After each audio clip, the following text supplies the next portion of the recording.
What's your mission in life? Why you do whatever you do?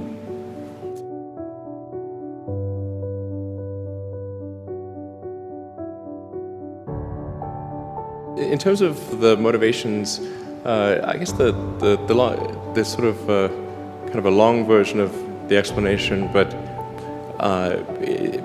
essentially, when I was a kid, I was wondering kind of what's the meaning of life, like why are we here, what's it all about, and I came to the conclusion that what really matters is trying to understand the right questions to ask.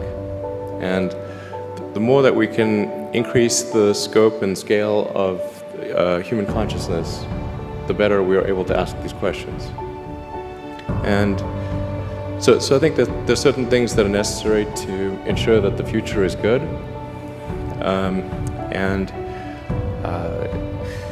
Some of those things are, in the long term, having long-term sustainable transport and sustainable energy generation.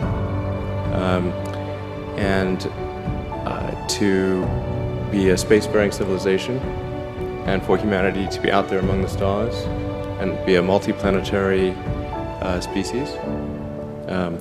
I think being a multi-planet species and being out there among the stars is important for the long-term survival of humanity, and that's one reason, kind of like life insurance for life collectively, life as we know it. But then the part that I find personally most motivating is that it creates a sense of adventure, and it makes people excited about the future. If you consider two futures, one where we are forever confined to Earth until eventually something terrible happens, or another future where we are out there on many planets, maybe even going beyond the solar system, I think that second version is incredibly exciting and inspiring, and there need to be reasons to get up in the morning. Life can't just be about solving problems. Otherwise, what's the point? There's got to be things that people find inspiring and make life worth living. So what is life for you? You look at our life, and I heard you before speaking. Is it a dream? Is it real? Is it a million D? What is life for Elon Musk?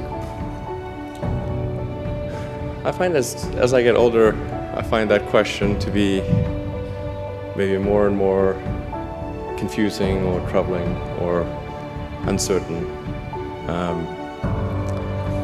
I think particularly when you see the advancement of something like video games, like say 40 years ago, you had video games. The most advanced video game would be like Pong, where you had like two rectangles and a dot, and you're like batting it back and forth. I played it. Oh yeah, me too, exactly. I played old. Pong.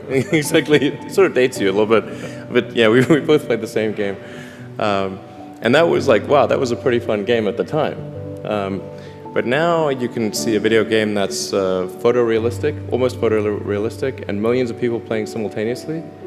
And you see where things are going with virtual reality and augmented reality. And if you extrapolate that out into the future with any rate of progress at all, like even 0.1% or something like that a year, then eventually those games will be indistinguishable from reality. They'll be so realistic, you will not be able to tell the difference between that game and the reality as we know it. And then it seems like, well, how do we know that that didn't happen in the past and that we're not in one of those games ourselves?